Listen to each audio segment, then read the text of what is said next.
everybody, and welcome to Modular Media's Saturday Morning Panels, a G.I. Joe and Transformers podcast. I am one of your hosts, the Vacuuminator, but I am joined, as always, by the magnanimous Snowcone 83. Howdy, howdy. Hey, man, how's it going? Pretty good. Yeah, we got a lot on our plate for podcasting today because obviously a lot has happened in the worlds of G.I. Joe and Transformers in the last month, and also we are going to be having a quite monumental guest on Modular Components this week, which we're recording later tonight, but for you guys comes out tomorrow. So hey, if you're a Transformers fan, or I guess a G.I. Joe fan, because he's done some G.I. Joe videos, who is into online reviewers and has been for a good long while, maybe subscribe and tune in for Modular Components tomorrow, because we're going to be having internet personality Vangelis on as a guest, which is hopefully going to be a really nice time. But before all that, of course, we got to do this show, so don't forget to help us out in the algorithm. Give us a like, comment down below. Again, subscribe. Turn on that bell, get notifications for when and where we're dropping stuff. Follow us on the social media. We are on Twitter at the time of this recording. If Twitter explodes or I get enough Blue Sky access codes to get Modular on Blue Sky by the time this comes out, then we won't be. But for the time being, we're on Twitter, and that's at the Modular Media. We are also on Tumblr at Modular Media, and we have a TikTok where we post clips from our releases every couple of days, and that is at Modular Media. But I believe that's all the plugging and tugging I got to do for this podcast. So before we continue, I do want to give a bit of an update since we haven't talked about this on this podcast, since we haven't really had to. I know in the last episode I said we would be talking about Transformers Earthspark Season 1 Part 3 in this episode, but unfortunately we here at Modular Media have decided that that's not something we're going to be able to do for the time being, and it's going to be that way with any new media releases made in the USA for the time being, because the Writers Guild of America and the Screen Actors Guild of America are both on strike as of this recording, and one of the I forget if the correct term is conditions or demands of the strike, but one of those sort of things they've put out is like, hey, it's okay for people to still talk about things they're watching that have just come out on like social media and stuff like that, but if you're an influencer, please refrain from covering stuff until the strike is over to kind of contribute to the strike. And we here at Modular Media are very much in favor of the demands of the strike, so we have chosen to go along with that and suspend covering current releases for anything we normally would on our podcast. So we may swing back around to Earthspark when the strike ends, depending on where everything is at that point. But for now, the new releases section of the podcast is pretty much just going to be confined to toys that we picked up, although maybe we'll get into like a little bit of discussion of the new Transformers and G.I. Joe comics when those start coming out in October. Depends on how busy Cody is, if he can read those or not, but we'll discuss that when the time comes. For now, just know we're not going to be discussing any like new TV or movie releases. But that being said, there is plenty of toy news still going on, and in fact, since the last recording of this podcast, this year's San Diego Comic-Con happened, and because of the strikes, there was actually a much heavier emphasis on comic and toy news, and quite a bit of stuff was shown off for Transformers and G.I. Joe. We already talked about it extensively in an episode of Modular Components we did this week, or that week, excuse me. I'll try to remember to have a link to that in the cards for this upload. But I figure real quick, just for the sake of completeness with this podcast, what are some of your kind of highlights out of San Diego Comic-Con this year, Snowcone? That's been a while back now, right? That was junkyard and everything like that, and the vehicle announcements, right? For Yeah, and classified. friggin' Tripwire, and there was a bunch of Studio Series reveals for Transformers. Yeah, I'm excited about a lot of it. I think at this point, some of that stuff we're seeing in hand now. But Yeah, either way, I people mean, are yeah, already starting to get Tripwire in hand, and he looks great, though I haven't ordered one just yet. yeah. I'm getting more and more comfortable with the not pre-order idea that you were talking about. While there were some things that I'm glad I've had pre-ordered, there's other things that I've seen get discounted even quickly. But um, I don't know. To talk about the eel for a moment, that I'm Oh, did kind you of get your eel? glad. No, I didn't, and I'm kind of glad. I guess I'm gonna wait. I don't know what to do about that. I've seen Yeah, because people have been massive reporting QC defects, issues. right? Yeah. And I mean, I kind of like, believe it or not, whenever they posted first pictures of the eel, you could actually see in the pictures that like that model was a little bit marred, like the knee joint was kind of like blown out or something.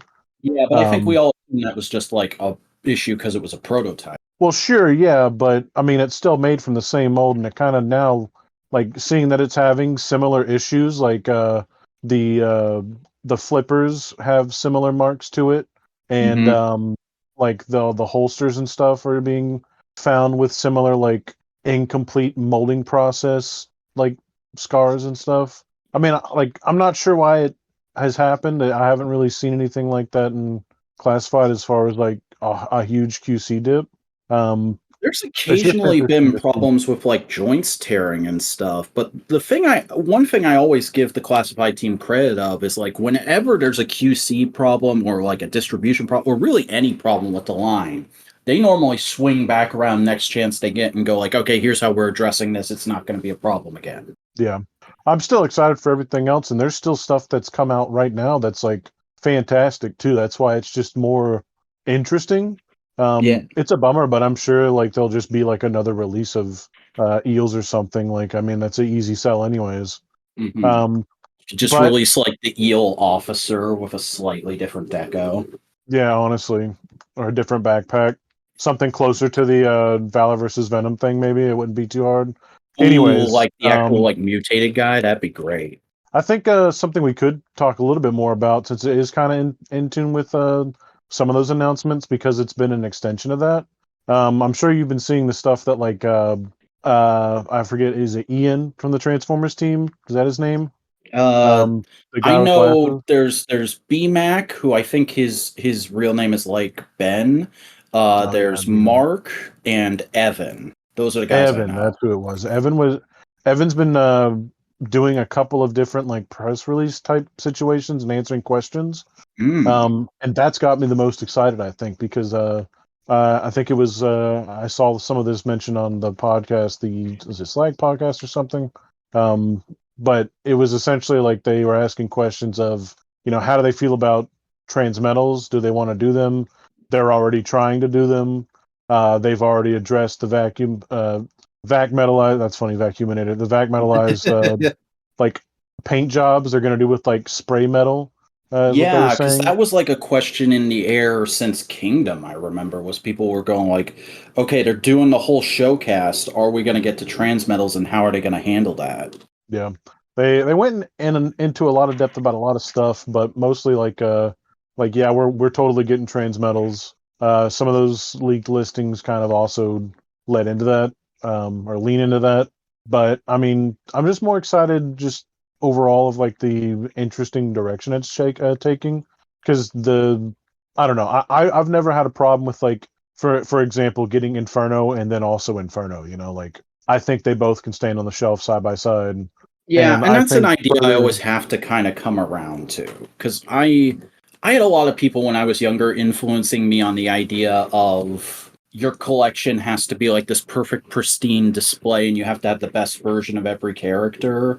And like as I've gotten older, I've been exposed to more people who are kind of like you of just like, no, you buy the toy because it's a cool piece on its own and then it can add to the greater whole.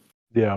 And I think I think the companies themselves are trying to push against that, are trying to push more in line with that, because it's um essentially like I mean it goes with the multiverse thing that we've seen pop up. It goes with a lot of other things, Hmm. but And I mean, it that's also plays in their kind of what they're favor doing. because then they can just sell more toys at infinitum.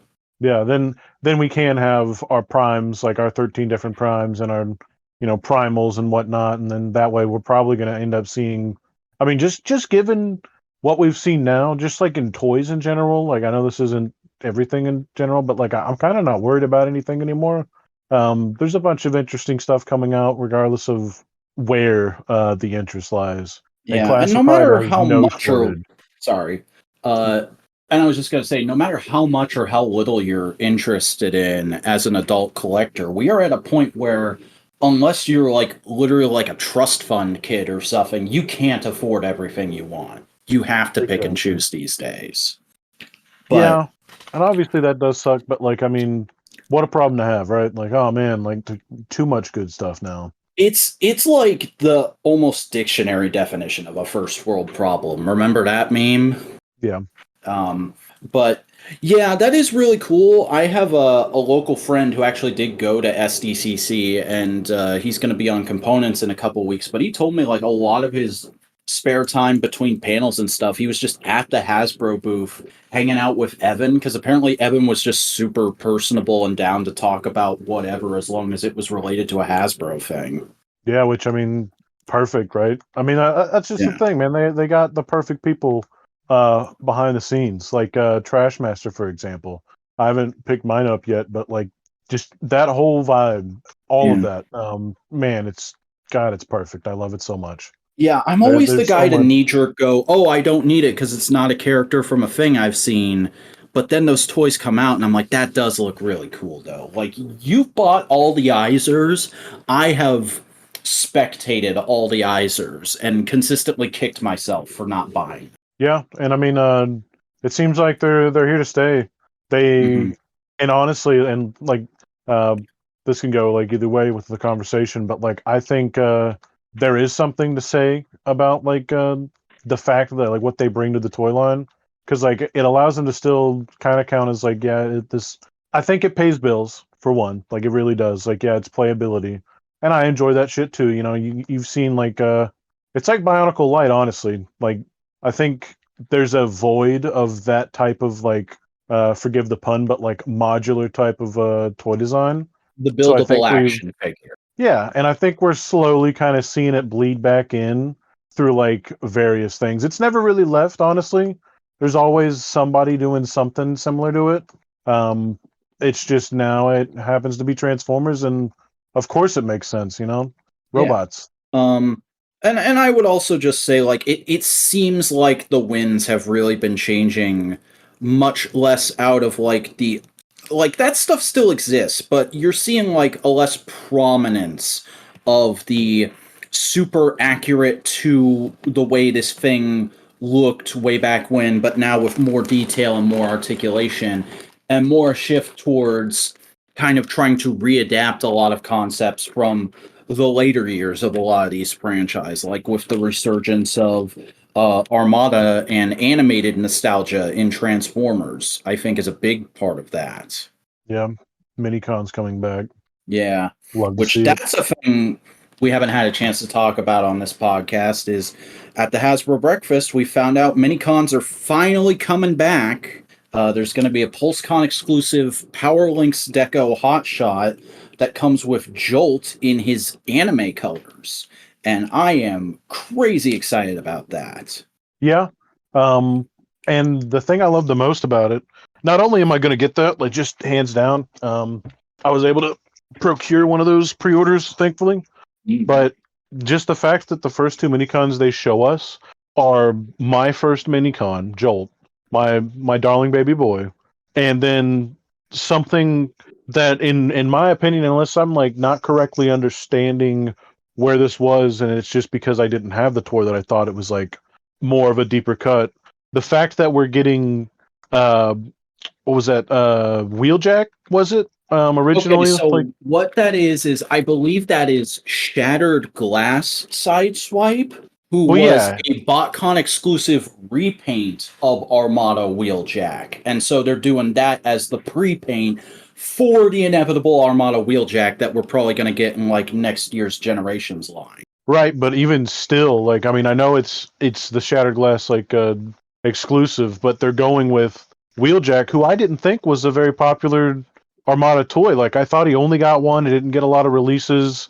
That was just my understanding of it. It's just a maybe less popular minicon choice, but Yeah, I the think only to me reason I that ever see shows him like, brought up is like an example of one of the weirdest name changes at that period, or like reuses of a name just to keep copyright. yeah, it's just cool to see. I mean, I guess didn't we technically get a Whisper via Micromaster? I Well, was I remember at one point they had said Micromasters flopped, but they were still looking for a way to do mini cons in like a fan Q&A call, and yeah. somebody just said do them as core class figures, and the team was like, "Oh shit, why didn't we think of that?" Well, no, I mean, like I thought the Decepticon Air Team or something like that. That might have been like Visper or some shit. The Oh yeah, you're the thinking black of team, like so black jets, black wha- purple. yeah. One of the first waves of Micromaster toys in was it War for Cybertron or Earthrise that tried to bring Micromasters back? I don't remember. But Uh, Cybertron. yeah, but it was one of those first two packs was the I don't remember what they're called, like the Jet Team or something like that, because I don't really know Micromasters, but I know because that's the only set of Micromasters I actually bought. Was they said, oh, there's only two of them, and the two that because originally it was teams of four, we were only able to do two of them per pack, but these two happen to have a silhouette that kind of lines up with these mini cons. Let's make their combined weapon form a homage to the Armada Star Saber. So it's not directly like here's these guys, it's like here's an allusion to these guys.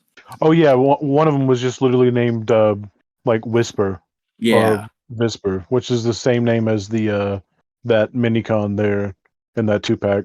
I think it just shows us that they're planning on going in interesting ways, you know, because there was a lot of interesting minicon designs, even if you're just looking at only Armada and not like Cybertron and Energon and Universe, which there's no reason why they wouldn't, you know.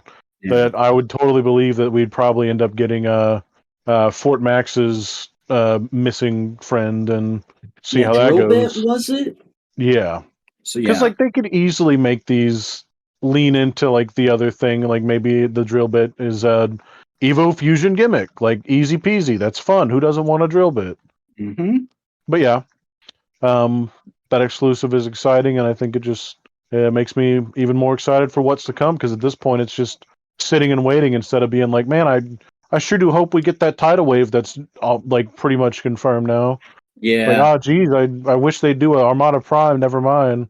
Oh, I'll be talking about that later when we get to new acquisitions. But yeah, Comic Con was a really interesting time. A lot of cool portents of stuff that could be happening. Like, I think anybody who's like a GI Joe guy can probably admit like the most exciting actual reveal we got at the con was friggin' John Warden pulling rank and being like, "Yo, we're doing full scale vehicles at retail again."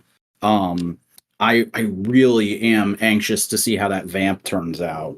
But Oh, the engine comes out of it. Did you see that announcement? yeah, I saw that because we didn't learn that until an interview came out like the day after we recorded components. But hearing that is like, oh man, the figure photography potential of that thing is Mm-hmm. insane.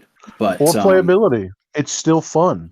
yeah, Like these figures are pretty much just grown up 30th anniversary figures because those figures had some of the best articulation on the market at the time in America, and they came with accessories that like no other toy was really being packed with. Because like the Cobra Trooper that came out in the 30th line had 3 or 4 different guns that he could still hold on him, same working pouches and silencers that could be removed, and like it's just grown up and more interesting. It's more streamlined but more effective, it feels. yeah. Like we've said enough on this podcast, but Classified truly has just been an amazing toy line these last few years. But Speaking of amazing reveals and amazing lines and whatnot, there has been an announcement since SDCC that I thought was monumental enough we needed to make sure to cover it on this podcast, which I don't know how you wouldn't know about this if you're a Transformers fan listening to a Transformers podcast, but in over the last couple of weeks, we've slowly gotten information trickling out until just the last couple of days. We got the official announcement of Takara's sort of centerpiece 40th anniversary Transformers figure, and that is Transformers Missing Link Convoy, which is their attempt at yet another G1 Optimus Prime, but the catch here is it is the proportions and style of the original G1 toy with as much modern articulation packed into it as possible. I mean, I don't even think you have to say as much. It has beyond modern articulation in a lot of examples. It's got It doesn't have a waist joint, fingers. is something I noticed when I was looking at it again last night. It has an ab crunch, Are but you no waist sure? joint. Not from the pictures we've seen. Well, I know it has beautiful like range in like the legs and the toes and everything like that. Mhm. I can't really decide which one I want. I Yeah, know I because want the toy one more. there's two versions. There's a toy one that's going to be more expensive because it's also going to come with a straight up re-release of the original trailer and all the accessories. And then there's a quote unquote anime version that is the like a slightly different paint scheme to make it look like the colors he had in the show. And there's going to be no trailer, so it's a difference of like I want to say almost double the price because I think the anime one is $60 and the toy one is like $120 or $150. I think it's right on 120, Mm. which isn't bad for what it is. Because like I'm like I don't know. I is it not plastic or is it die cast? Because it has the look of some die cast. This thing looks more like a Chogokin, like a Sola Chogokin figure than it does a masterpiece to me, So if I which is remember fine. It looks correctly, it more. has the same die cast the original toy did, which is I think the feet are die cast and there's one other part somewhere. I think for the toy, it was like the legs and the feet, like the thighs and the feet, maybe the thigh, crotch, and feet. Might be. Though those Um, thighs look more like they're Vac Metal Chrome to me. which is scary if that's true. Yeah. Um, I'll have to figure that out as well because I don't know. I like I said, like I don't really care to have the trailer too much, but it is interesting. But I think the superior version of that figure is by chance the one that has the. I mean, they both come with the molded decals, like the molded original toy decals, but just physical bumps that are painted on that one. Yeah, it's And for actually the sculpted anime and toy, painted detailing. There's no stickers unless you get the anime version, and then there's like a sticker sheet for the bumper specifically to give it some kind of detail he only had in the show. yeah. But I don't know. I mean, like, I think that thing is just phenomenal. It's huge. Like not just for Transformers or like just toys, but just like I don't know. It's a toy history thing. Like they play it up like 40 years in the making or something crazy like that. But I mean, truthfully, like the Optimus Prime toy became one of the most popular toys like in our culture. Yeah, So isn't there an Optimus Prime in the Smithsonian? yeah. Um, and like that's the thing. Like I see this and it makes me want to go get this and then go get like a He-Man and Skeletor from the Origins line, Yeah. and put them side by side since those are like true OG toys with modern articulation and they still hold that charm. And that's the thing. People are talking about Missing Link as a line. They're talking about it as like Well, here's the this thing. isn't it.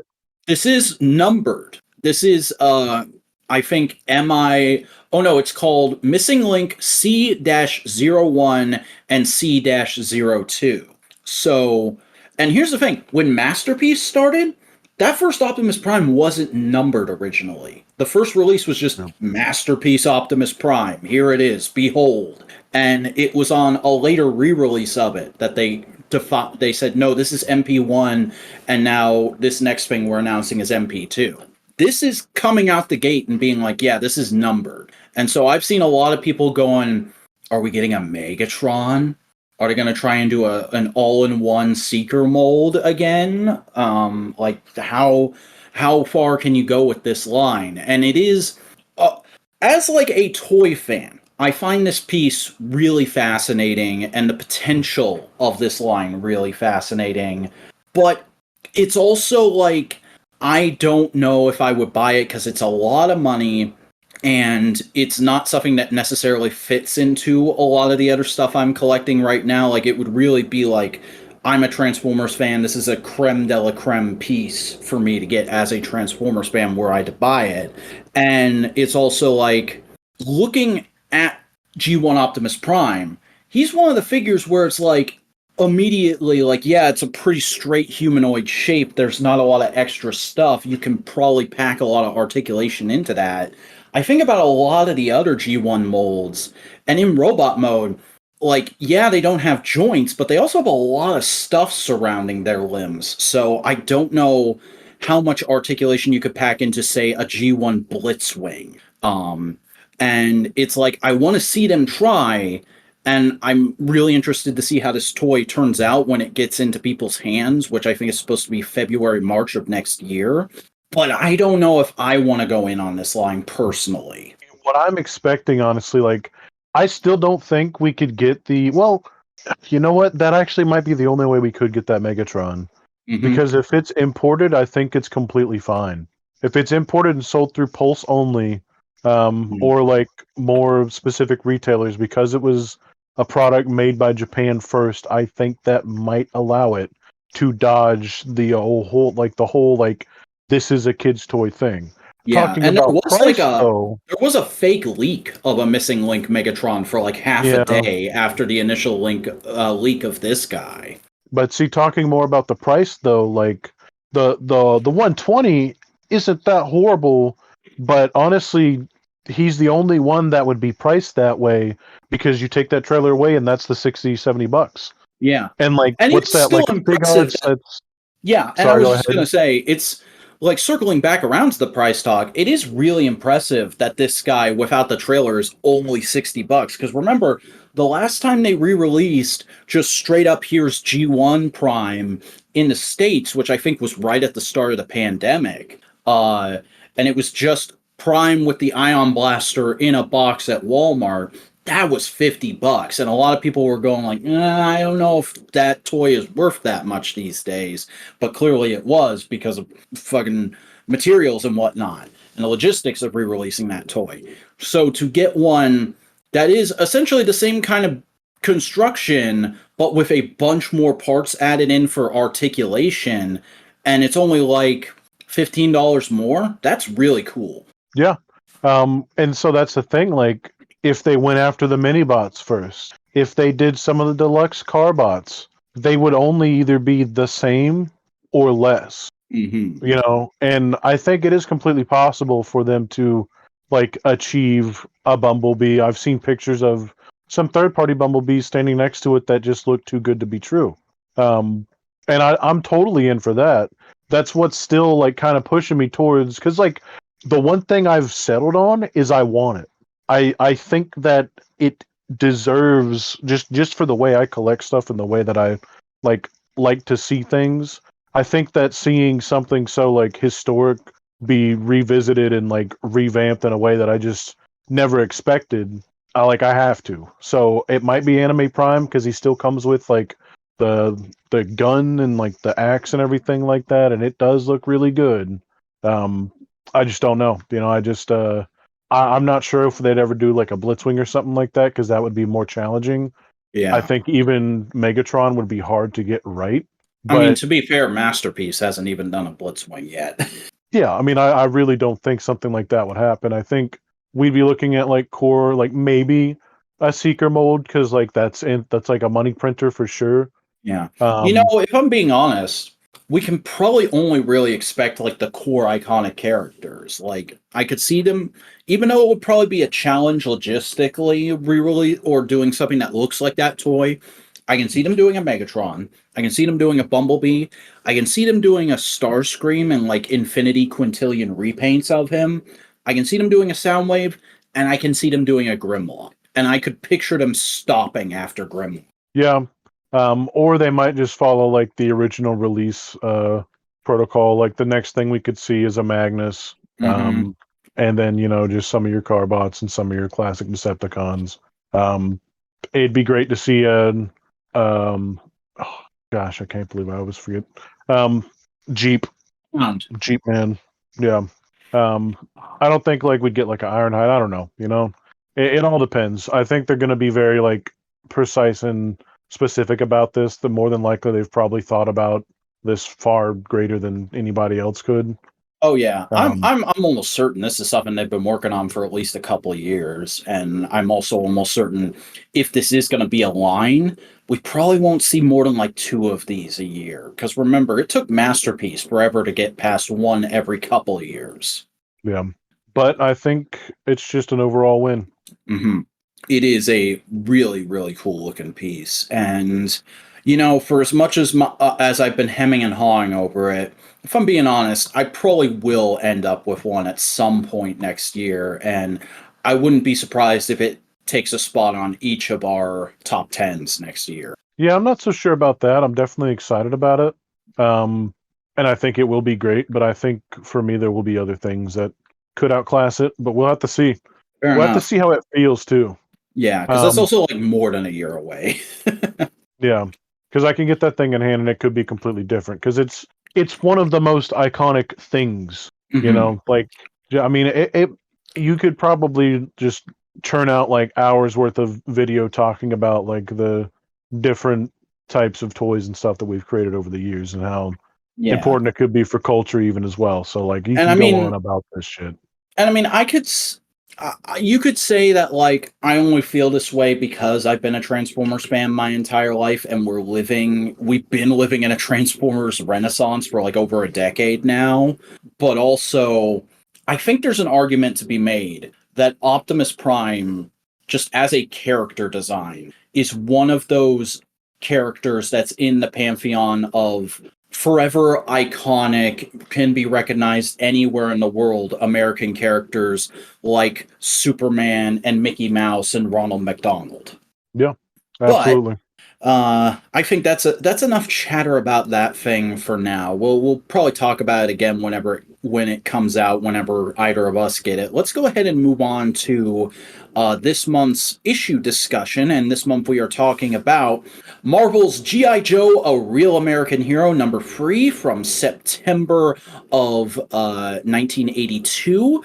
The issue is titled The Trojan Gambit. It is scripted by Larry Hama, penciled by Herb Trimpe, inks by Jay Abel and Jay Diorgiano, letters by Diana Abels, colors by George Russo, editor Tom DeFalco, and editor-in-chief Jim Shooter.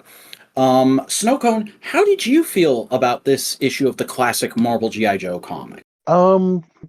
It was a little bit different for me than the last couple of issues. Like, not the. It just seemed a little sillier. Just the overall premise of how everything got down there.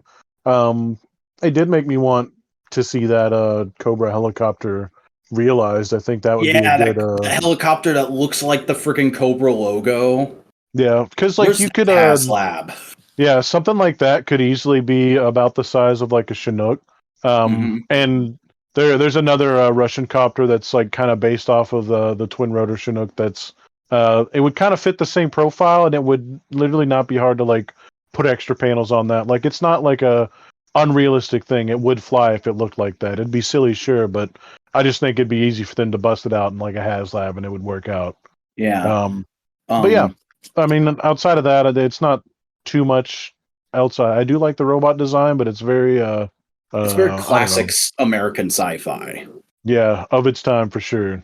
And the whole issue, I think, feels like very much a classic sci-fi plot. In fact, it kind of reminded me of like Second Doctor era Doctor Who, because that era of the show is kind of known for being almost constant base under siege plots, and this is very much just like a reverse base under siege plot, because the inciting incident is they capture this robot from a raid on a Cobra base, and they're like, let's take it back to our base and analyze it.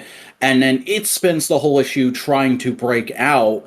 Well, the Joes that are in the base are trying to stop it because if it gets out, A, it'll tell Cobra where their base is, and B, there's a friggin' military hobnob party happening up on the top floor with a bunch of people who aren't even supposed to know G.I. Joe exists. So that would expose them on two fronts if the robot got out.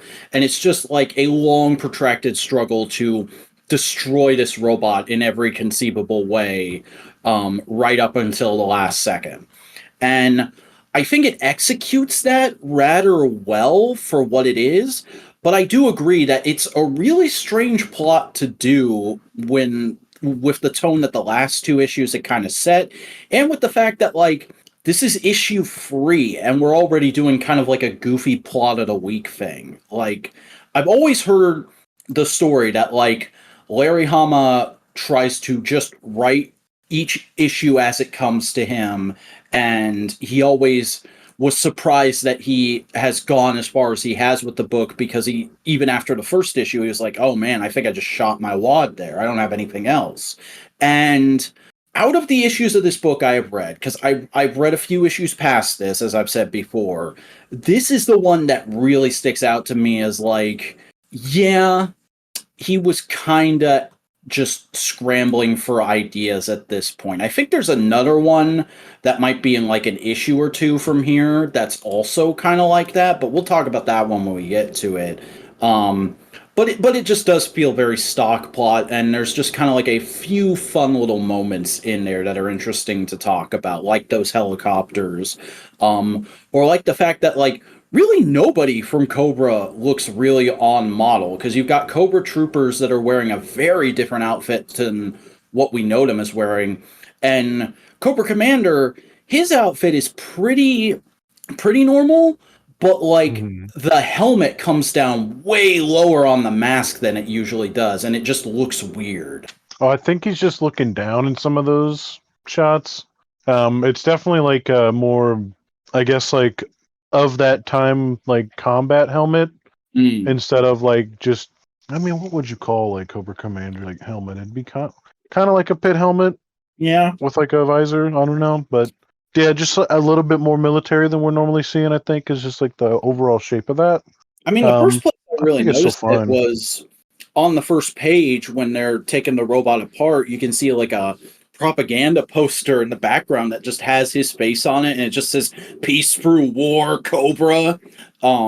And on that, I noticed like the helmet comes down really low, and I think it's supposed to be a straight on illustration of him, but I could be wrong. Maybe I'd have to go back in there and look.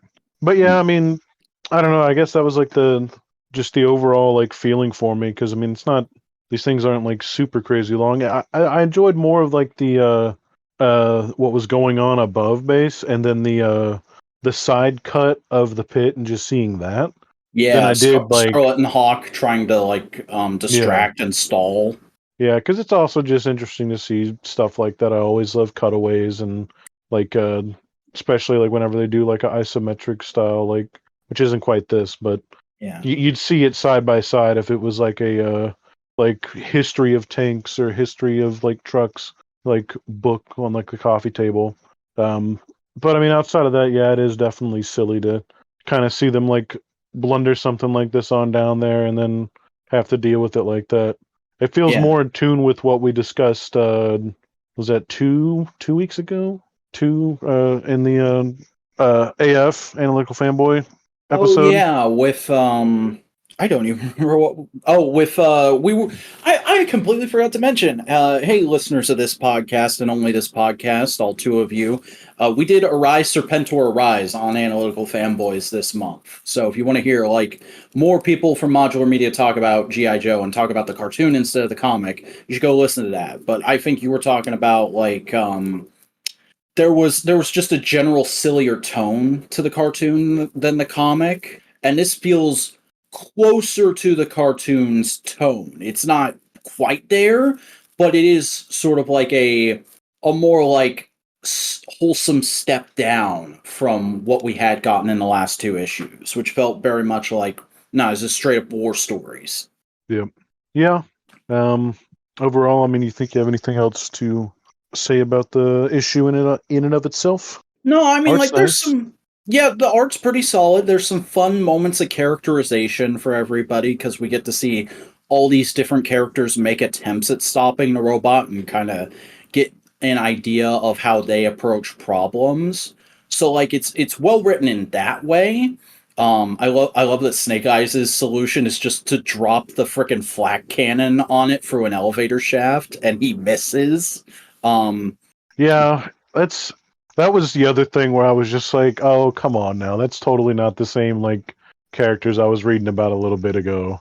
I'm like they like whoever would solve that kind of situation by let's take this heavy object that's a gun and throw it at them. Let's yeah, destroy the elevator shaft that's required to be able to move through some of these levels and throw this like which I mean technically if you want to really be that guy um that was one of the flat cannons, so it's just like a laser gun with like a battery in it. I mean, like it's just all kinds of like silly and bad, and I mean, yeah, it's a comic about GI Joe, but still, you know.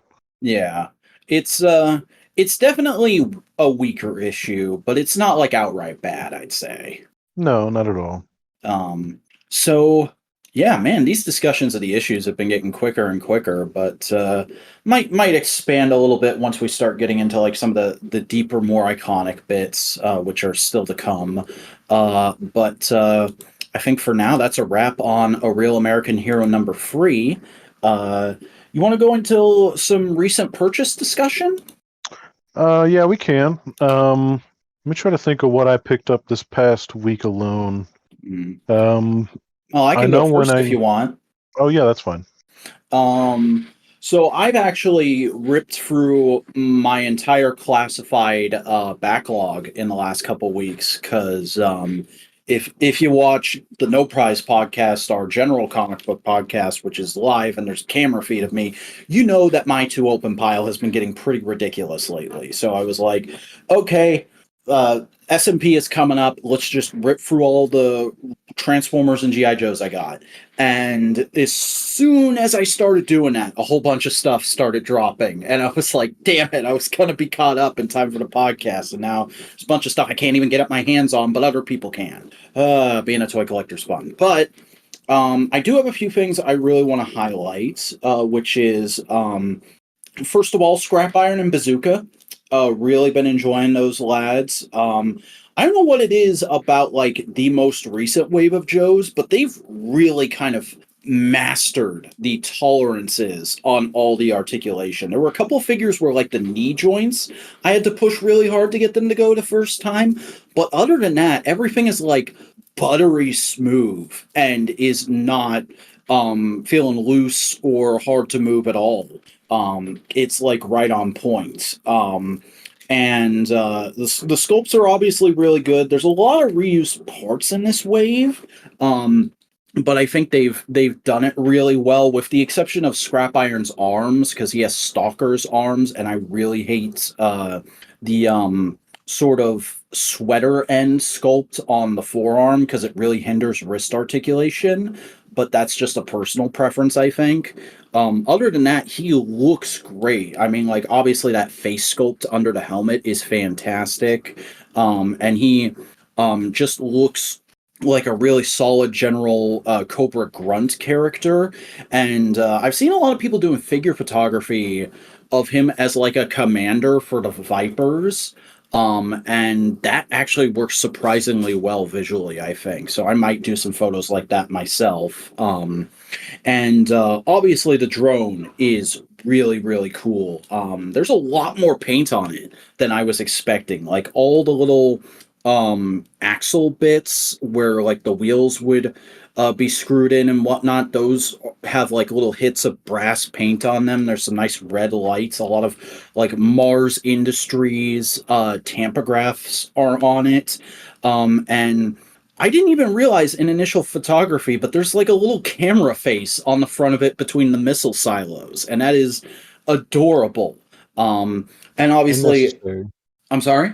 And necessary. Yes.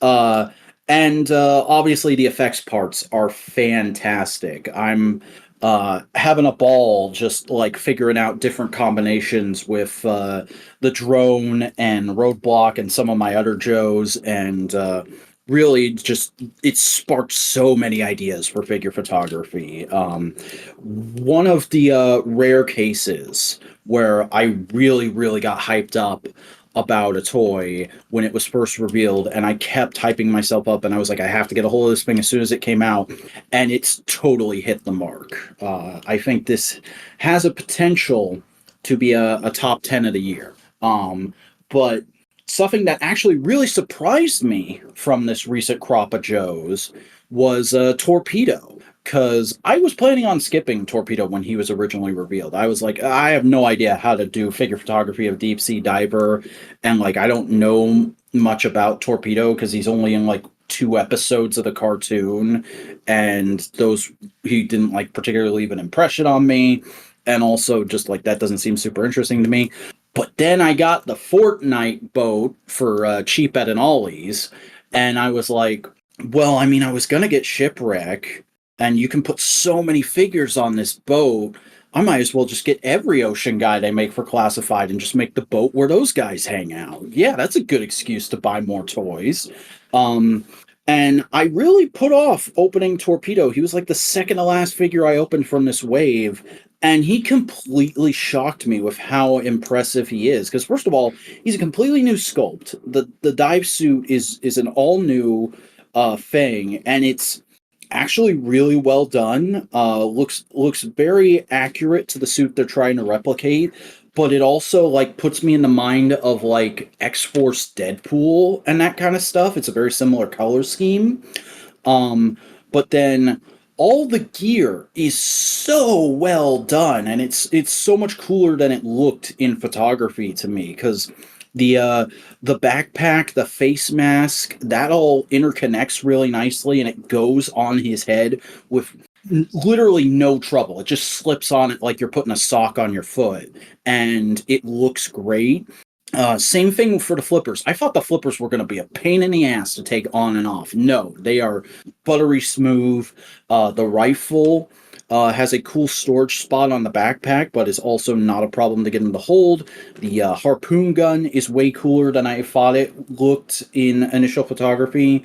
And I didn't even realize until I got him that A, he has a diver knife, which I don't know why I didn't realize that. I think there might have even been a photo of that and I just didn't pick up on it.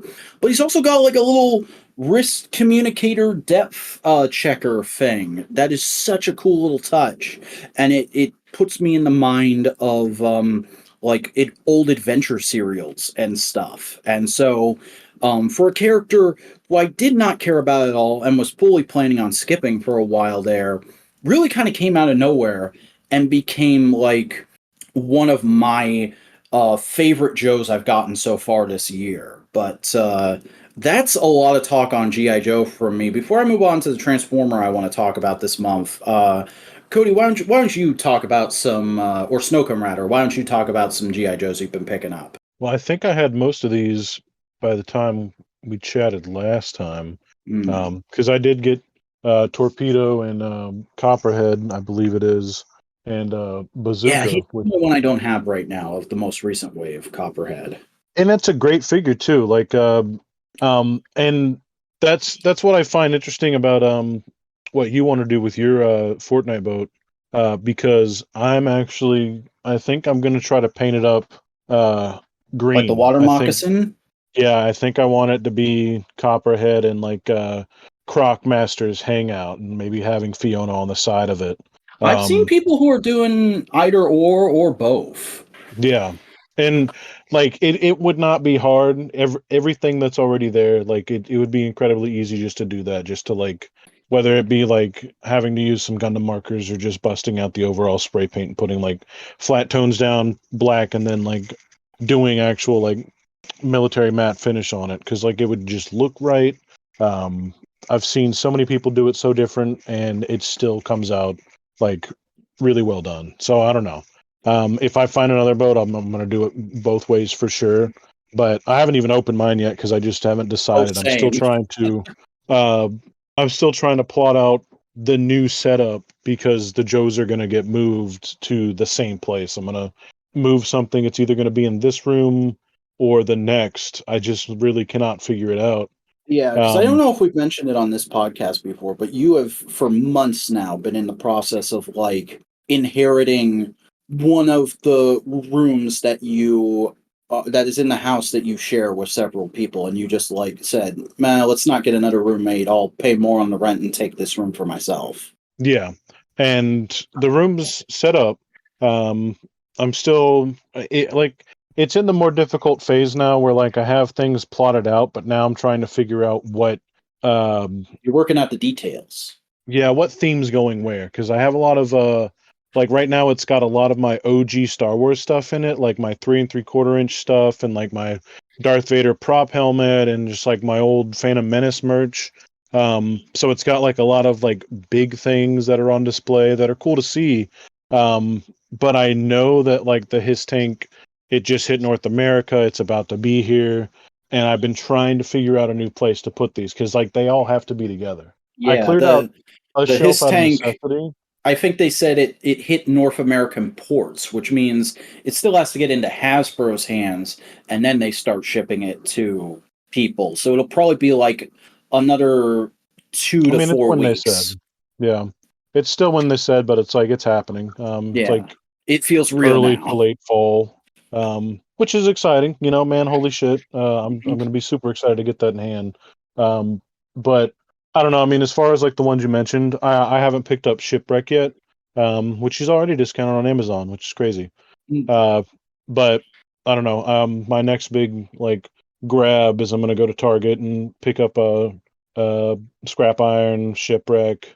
I'm excited about the Tiger Force the reuse of the ninja as I think it's like Night Stalker or something like that or whatever. Oh, Um, speaking of like Amazon discounts and stuff like that, I was just browsing around while we were talking. The Fortnite boat is currently $34 on Amazon, which is that's not bad. yeah, it's a little over double what a lot of us were getting it for at Ollie's, but that's still like less than half the original price. Yeah. No, there's a lot of things out there that I'm still trying to like grab, um, that I'm just like kind of been waiting on, kind of been seeing, um, but I don't know the overall GI Joes. Like I've had Copperhead kind of paired up with Rakondo on my Mm, shelf for a little while, and I've been enjoying those characters. I just like his overall look as like a standout. Like I'm not an officer. I'm not like whatever. I'm just like a guy. I'm just like yeah. a. I mean, he's essentially like Shipwreck. They kind of tend to do that where like they put He- out like one character on one side and like his one of their direct fighters on the other side. Like we get Cobra Eel and Torpedo, which that does bring up to me again just more of a curiosity thing because I agree Torpedo is great. Mine did have a little bit of like misspray on the lines of the dive suit. But I mean honestly like I've almost never really seen a company do some shit like that and it not be like a little bit off. And it's not really hard to correct that kind of thing. yeah. But I know a lot of that did go into the eel. They did change like the chest piece and the backpack and the helmet that goes over it. But a lot of that body is still the eel's body. So like it's just very interesting to see something like that. Like it did the mold like degrade just that quickly? You know what exactly happened there? Or Because maybe they rushed it through the factory. maybe. I mean, I don't understand enough about that process to know if you could really rush something like that. Like, Fair enough. I mean, like plastic doesn't take that long to cure unless there's like they're just trying to like kind of decrease the amount of plastic. I could see that happening because that would yeah, maybe that is what it is actually. That would be one of the only reasons why a thing like molds aren't getting filled in enough, other than like ventilation issues, which obviously wouldn't really be the case because they've already used the mold once and it came out fine. If they put less product overall into it, just like 10% less, 5% less, it would still probably fill out most of the edges. And maybe the hope would be that any kind of empty space would be left for like the body, the core part of it first. Mm. So maybe that's how that kind of thing happened. I don't know. But I do know that we still have like one or two more wetsuits pun intended, because I think Wetsuit is the other one that we need, who's like Yeah. And usually all Wetsuit's like black. the one I'm excited for. When Torpedo was revealed, I was like, that's cool, but I'll wait for Wetsuit. Because Wetsuit and Leatherneck have like this hilarious friggin' old married couple act in the second season of the cartoon where they're like constantly giving each other shit about like, no, my branch of the military is cooler. No, mine is. Ah, you're an idiot. Ah, you're a stick in the mud. This, that, the other thing. So like I've been chomping at the bit to get them in classified pretty much since the line started. But yeah, I don't And know as where I soon was as going with that, that. yeah, as soon as that Wetsuit hits, like immediately, Yeah. like it doesn't even have to be Wetsuit. That's just like Navy SEALs Battalion instantly. You could paint your Fortnite. I could paint my extra $30 Fortnite boat all black. Although I really wouldn't do that for that. I think there is a comparable like rib that you could find for 1/12 scale out there. Hmm. Like some good RC models even. Ribs aren't hard to do, honestly. Like you could probably pay somebody to 3D print that and it would not be that expensive. Like it wouldn't be hard to like home make a rib, which is usually what the Navy SEALs use to like, deploy off of. But just to see an all black like suit, regardless of where it's supposed to come from, people are going to buy like 8 of them, customize them, done. People are going to turn them into all kinds of crazy stuff. Like people who don't even really care about GI Joe will be able to pick up a wetsuit and be I mean, like, they could yes, even do this is like cool. a rib boat in classified because isn't there like a vintage boat that's kind of like that in the Real American Hero line, like the Night Landing set or something like that? I think it's called. Maybe. I mean, it would make sense. It's been a real thing that's been used for ever, and I think the seals got real popular around like the 70s and 80s anyway. So let me see, GI Joe rib. Yeah, I just found it. The GI Joe, a Real American Hero, Cobra Night Landing. Oh, there's a bigger GI Joe rib boat, but I mean, like I said, they're not much to a boat. But that's also It's like one of those smaller vehicles that they could probably do at retail, like they're doing the Vamp and whatnot. Yeah, yeah, that's just a rib. Like that's a smaller one, but like there is a larger one, a larger boat that's like usually like 2x2, and there's space on either side. It'd be a little bit smaller than the Fortnite boat. Honestly, it'd be a little bit bigger than this, but this is something that we can get easy too. Like that is not more plastic than like the Cyclone Cycle or whatever it was called, and then like the All Striker. Yeah, I there can't was remember even what that Cobra a cycle was called. they did a new one. I can't tell if like this was originally done in the 20th anniversary or not, but I'm seeing a 50th anniversary release that was it was called the Night Raft, but it was in a 2-pack of that boat, a Cobra eel, at least I think that's an eel, Flint, and some kind of weird repaint of the Vamp I've never seen. Interesting. Let me look that up. Yeah, here we go. Oh, they did also do it in the classic colors, and Oh, I remember seeing that. they did the Vamp in black for that release. That's kind of cool. Yeah, and I mean, again, that's something that I think we'll see. Like they're going to do the vamp, and then we're instantly going to get, armored version. I mean, that's essentially We're gonna the get the Mark II, Mark III. We'll get, although yeah, I think Lenny said he's affectionately referring to the classified Vamp as the Vamp Mark VI, I think it was. Um and there's a Cobra repaint of the Vamp with a different missile rack called the Stinger, and we'll probably get that. yeah. I mean, it's what everybody wants, and it's easy to do. Yeah. I could see them re-releasing that boat with the eel. I wouldn't care if they released it without. Hmm. But they'd probably just. I mean, shit. That's probably going to be how we get the better version of the eel as well. It would be just completely realistic to see that exact release, all black and red repaint of the eel. That could be like your eel officer to like, put 4 eels hanging off the boat Yeah, and then Pulse one exclusive, running the thing. $60 like the Trouble Bubble, I'd say. Yep, easy peasy. Which that's the other thing. People are starting to get trouble bubbles, and I am chomping at the bit for that thing. Yeah. But okay. Well, that's enough GI Joe talk. I guess I should talk about, especially since I teased him on Twitter last night. I did finally open my Legacy Armada Universe Leader Class Megatron, and I don't quite know how to feel about him Oh. because like sculpting and articulation wise, he is great. He looks pretty much exactly how you would want him to, and he has almost all the articulation I could possibly want with him. Like there's a part of me that kind of wishes the shoulders could swivel with the arms like the original toy could.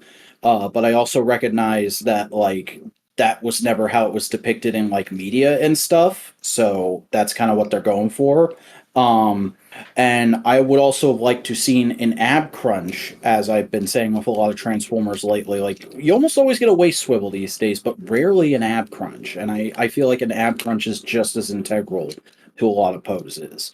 But the big win with this guy, obviously, is the head's now on a ball joint, the wrists can move, there is bicep swivel, and the legs have articulation, period. Because and this is something I used to get in arguments with people about back when we first got the inklings of Unicron Trilogy stuff in the Generations line. I saw a lot of G1 era guys going like, what's the point of doing toys in the modern style with where the whole appeal is it's an old toy, but now with knee articulation, G1 with knees, lol, when a lot of those original toys did have knee joints. I'm like, yeah, but a lot of them didn't have ankle tilts. A lot of them didn't have waist joints. Some of them didn't even have any leg articulation in like the first few Armada figures because they were still figuring it out. Like I had the original Armada Megatron as a kid. That was my childhood Megatron, and I always found it a little frustrating that the only leg articulation he had was you could move his legs to the side because that was a transformation joint. And so I love that I have a version of this design that I can pose now. That being said, I feel like that's the only real selling point here because a lot of the selling points of the old toy have been stripped out to make room for that and to make it fit into the modern style and the modern budgeting structure. And we knew a lot of that when this thing first got revealed. All we could clearly tell from those promotional photos. All the mini traps were stripped out of him, and I was mentally prepared for that. I was sort of hoping against hope that he might have his little hideaway knife in his forearm like the original toy, or like a knife accessory to evoke that. But no, there's nothing like that here. The closest you get is there's a different hand sculpt for that side of for that arm, which is a nice like nod. But I really would have liked to have seen like just give him a freaking combat knife accessory. That would have been really cool. But the big thing for me, I think that kind of drags this toy down is the fact that they really neutered the tank turret. The original turret had so much going on with it. There was a missile in the main gun. There was an auxiliary gun you could flip forward that would fire two missiles and set off a sound effect. You spun that turret all the way around, and there were various points around the turret set that it would hit a button as it went over them, and that would activate a sound effect.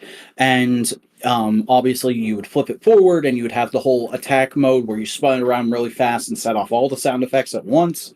This, they try to homage that, but they fall short in a lot of ways because the auxiliary launcher, which you might have just heard my mic pick up me trying to deploy, it will move forward for the position on the attack mode, but in tank mode, it doesn't fold all the way forward. It's just pointing, it can just point straight up or not be deployed. And that really bugs me because I have a lot of memories of playing with my Transformers, and it would be like, Megatron, you're out of tricks, and then he'd deploy that gun and he'd get a guy and be able to escape in the confusion, that kind of thing.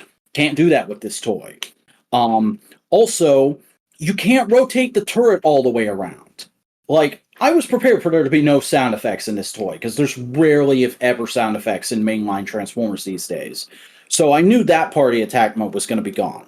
But the turret is actually engineered to lock into certain positions. If you turn it to, I believe, this would be his left, it locks into a position just pointing clear to the left for the attack mode. If you turn it to the right, it will lock into a position a little lower down for it to look like it does in some of the artwork for Armada Megatron from back in the day, where it was just kind of hanging at his side. And there's a part of me that's kind of torn between wanting to like that they went that far to kind of idiot proof it and make it so like you have a very clear way to get those looks from the original kind of media and whatnot.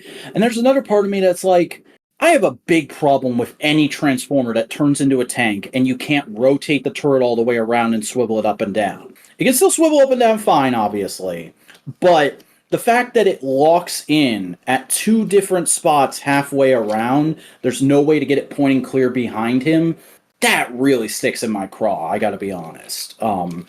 And So what I could say there, I know that that was primarily so it doesn't like fall out of like the way it sits when he's like in robot and stuff like that. I mhm, know the peg is currently strong enough on its own. You could open it up, not like without any kind of issue. And I mean, like, yeah, I get like not having to do stuff like that with your toys.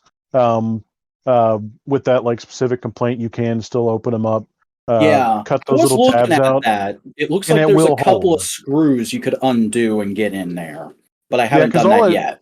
all it is just like two little tabs in there, just to like give you just enough range of motion and to also, make sure it doesn't fall like that.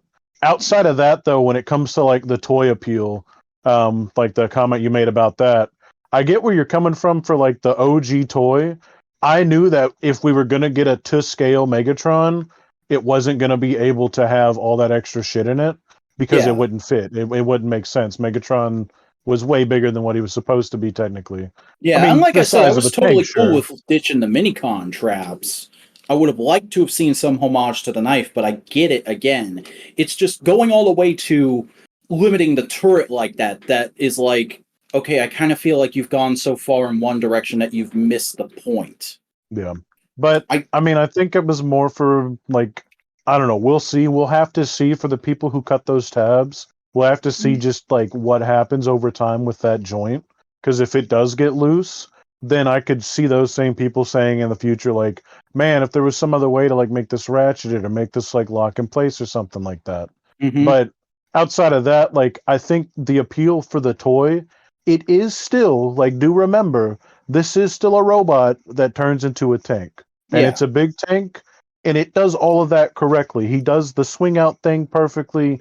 He poses very well. Like, that's the appeal. It's Oh still yeah. like a For as Megatron much as I whinged and a about green tank. that, for as much as I whinged about that, I do want to still make it clear I like this toy. I just don't like it as much, and I like it in a different way than I did the original. And I think it was always going to be that way because obviously I have a lot of childhood memories associated with the original. And unfortunately, I don't own a copy of the original at this point. I had to sell the one that was in my collection but wasn't my childhood one last year to fund computer repairs. But this did like emphasize to me like, no, I need to go back and rebuy that toy again now because the original toy means a lot to me. And like, this is a good homage to it. But if you're like a modern collector who had or wanted that when they were a kid, and you're looking at this as like a, "Ah, I can get this and then I don't have to hunt down the original," I would say you should get this. You should enjoy this if you want to, but it's not a replacement for the original. It's a attempt to put that design in the modern context. Yeah. I think it'll still do numbers. I mean, you put that kind of name on that kind of character with that design, I think it'll still do just fine. Yeah, and there are some like Because like, slight improvements. The antlers aren't quite as huge as they were on the original toy, and they also changed the connection to just be like a straight peg in, so there's no risk of breaking it like I did on my original childhood one. They just really easily pull out, but and go back in. And it looks great, and it poses pretty good. So like, and like you said, it is still a robot that turns into a tank. So I think most people will be happy with this. I'm just being a nitpicky white guy on a podcast because that's what I am. yeah. Realistically, though, the tank should be able to rotate one like the full 360. Yeah. For the turret to be like going up too high, most tanks don't actually do that. Most tanks are meant to kind of like either be able to move around and quickly turn and not have too much range of motion up and down because it just doesn't work for like the overall mechanism because it goes into the like tank itself as well usually. Um, or it'd be this specific kind of thing, but usually like I don't know, that's just like specific military jargon BS. Most Yeah. tanks can't like look up like that. Like they wouldn't be able to go past like maybe like 10 or so degrees up and down at the most. They're meant to be able to hit like the top floor of a building, not a plane out of the sky. Exactly. Unless you're far enough away. They're like a long range and like moving force situation. Yeah. But I Snowcone, do also you did have this. any Transformers you would like to talk about? Yeah, I also got just one. I haven't picked up. I'm trying to remember. I don't think I picked up any other ones outside of this recently or anything like that. But I got Braun, 86 Braun Studio Series, Hmm. um, and I do enjoy him. I love Braun. I wish he was a little more hearty. Is the only way I could put it. But I like it's a personal preference thing. It's definitely uh, Like you want him to be a little weightier or stocky. chunkier? Yeah, like a little more, brawny. Mm. Um, but I don't know. I think what we got is still cool. It's the paint's really nice. The transformation's like fine. Like it's interesting.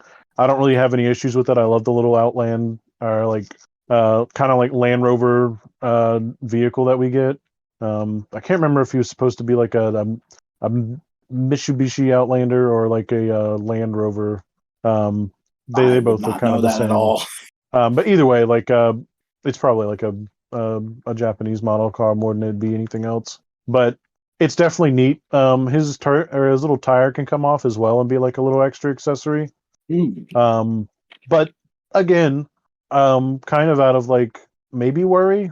Um, just throughout the years we've had like throughout the years of being a Transformers fan, like there was a time where we would get Transformers that had nothing. They would just turn from car to robot and they'd come with no axe, no gun, no extra anything, no accessory. And they did that quite a few times. Power of the Prime started like putting guns back again, but some of the smaller characters wouldn't come with anything.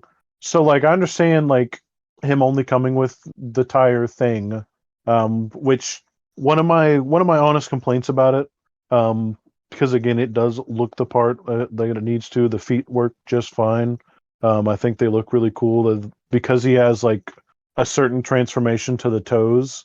They have like this extra little bit of articulation. He's got like little toe bends and stuff.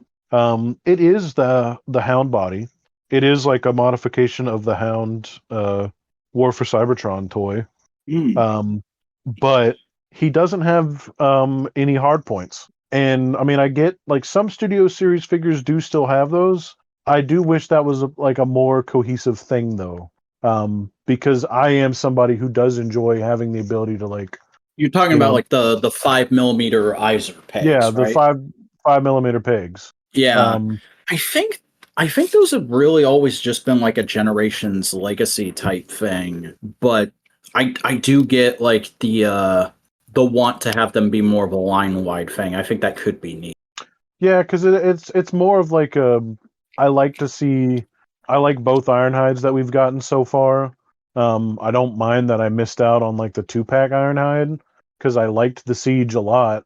I didn't mind that it was a little bit different or like not G1 perfect or whatever, or screen accurate. And I mix these together. I don't have like the 86 by themselves, and they are well aware of that. They know people do that anyways Oh yeah, because they're very clearly meant to be like a complement to your generation's collection. yeah. Which I know we're getting. Is it Outback? Is that his name? The tan version of this character? I don't think they've announced that. We're getting a detritus in like the next wave of Legacy, but Yeah. I mean, he's out, I think. that's not Outback. No, but I think they did announce that we were getting that, or it might have leaked. Maybe that was it. Mm. I mean, it's no question if or not. Like they're gonna complete the mini bots team. They're so few off from it. They already did that Beachcomber, who I Yeah, have they not really picked up just yet. need to do swerve gears and was it wind charger tailgate? Another sea spray. Oh, Because they talk a lot about the Jim Warden era, and now it seems also like based off of those interviews with or the interviews, the content they've been talking about, it seems like they do want to revisit a lot of things that came out of like Combiner Wars and even early waves of Siege. yeah, because So there was very much an aesthetic shift from like Kingdom onwards, I want to say. yeah, which is interesting. I don't think I Or sorry, have a not Kingdom, necessary issue. Siege. No, I think you were right. I think it was Kingdom on. I think Kingdom is No, when it really well, started to Warden was change. involved with the whole War for Cybertron trilogy, but like there was a way a lot of stuff looked during the Prime Wars trilogy, which was really like Warden's baby. And But I thought then he did leave the first. I think it was the first wave of Kingdom. yeah, that's when It he was like, left. But I also think like we've been doing kind of the same aesthetic since Siege, with just like varying different takes on yeah. it. But either way, I mean, like Braun is one of my classic faves. And just seeing other people talk about this figure, I don't know if I feel the same. I don't know how I do enjoy the figure. I'm just like getting stuff like for example Crash Bar. Like Crash Bar is fun. Like a lot of fun to handle, and that's not that the 86 Braun isn't, but like to me they're about the same size, but one of them just has more stuff going on for it.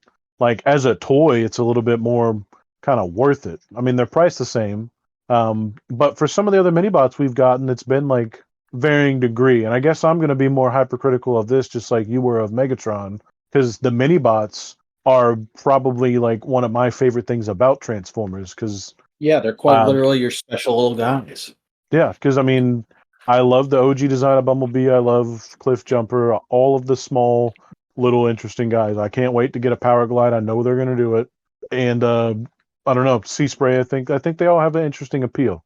Hmm. Um, and it was kind of disheartening to see Cosmos get handled the way that he did, because while that figure is great, I do still have a big gripe with the arms. So, and it's kind of like the same feel of like on shelf, it does look cool. It looks the part, but like there are some minor little weird things going on with it. I don't know. Yeah. Um, but I think it is great overall. Like it looks exactly how it's supposed to, and it does succeed at what it was trying to achieve. I think it's more of like my personal like I want this to be a little bit more toy than like action figure reference, and it's not a bad thing that it's more action figure reference than toy. So that would be that. Fair enough. Um, anything else you want to go into? Nothing like on brand or theme. I All picked right. up like Mega Constructs and like Lego sets. Yeah. And those are cool, but we don't have to get into that here. Yeah, I've been Um, dipping my toes into NECA TMNT, and that's been exciting. But it's yeah, not I what have this podcast is about. no, yeah, I have some of the new Playmates movie TMNT toys, and those are Those look real neat. actually good. Yeah, they are good. Playmates, they're not really great at much else, but they are really good at doing like a really solid Ninja Turtles line every 10 years or so. Oh, I think it's more frequent than that. You might just not be tuned into it because like Yeah. they've been kind of doing good for a while now. Um, I mean, whether it be in Playmates or just the brand itself, but each show has had good toys. Yeah. So, It feels like each show, we get a new show about every 10 years or so, is what I'm saying. oh, it's been far less than that. We've gone through like 3 or 4 of them recently. Probably because Nickelodeon needs that franchise to be constantly on the air. But Yeah, I mean they've been separate and good though too though. Like it's not like they're churning them out. Like Rise went for a while. The one before that went for a while. yeah. Um, So I have heard, though I am still very much a Turtles casual. I've seen the first two movies. I've seen uh, the first season of '03 and like the first couple seasons of 2012, and I'm reading through the original Mirage comics right now. But I guess to tie it back to Transformers, since I know that Hasbro and Mattel are working together, mm, and I think Hasbro and Playmates also said they're going to try to do stuff. Um, Oh man, we get the He-Man who mutates into a turtle that can transform into the turtle van. No, but I think we could definitely see something like a turtle van, or they could use Trash Master as like a base for it. Mhm. Since he's like a trash truck, and that's been uh, at least 3 separate times. I think that's been like the basis for the shell wagon. It's either a van or some like in the 2000s it was an armored car. But anyways, Yeah. I'm sure something like that's possible. Um, but outside of that, no other major pickups. All right. Well, that's probably a good thing because we have been going for roughly an hour and a half. So, why don't we go ahead and start wrapping it up? Snowcone, why don't you tell the good people listening out there where they can find you on the internet? Howdy, my name is Snowcone of the 83, and you could find me on Instagram at never_robot, or just search up Snowcone83 on some of your gaming platforms, and I might be on there, mostly on PlayStation 5 nowadays. Outside of that, that's it. I All don't right. exist. I am the Vacuuminator. I make YouTube videos. I'm usually pretty proud of them. So if you want to check them out and give me kudos, I'm on YouTube at the Vacuuminator. I also post clips of my older videos to TikTok with varying frequency. That's going to be at the_Vacuuminator. I also post daily action figure photography to my Instagram account, which is the_Vacuuminator. And I have a Twitter and a Tumblr where all that gets collated. That's thevacuuminator.tumblr.com and at thevacuuminator, respectively. But I won't be on Twitter much longer because obviously that is a sinking ship. So I'm vacating to Blue Sky as soon as I can get all my modular buddies over on Blue Sky as well. I will cease being on Twitter. But for now, I'm posting on both that and Blue Sky, which is thevacuuminator.bsky.social, I believe. I haven't actually looked at my in the last couple days, so I might have forgotten something there. It'll be in the video description. But that is all for this month, folks. Thank you once again for joining us for this month's installment of Saturday Morning Panels. We'll see you back here again next month. But until then, don't forget, until all are one, knowing is half the battle.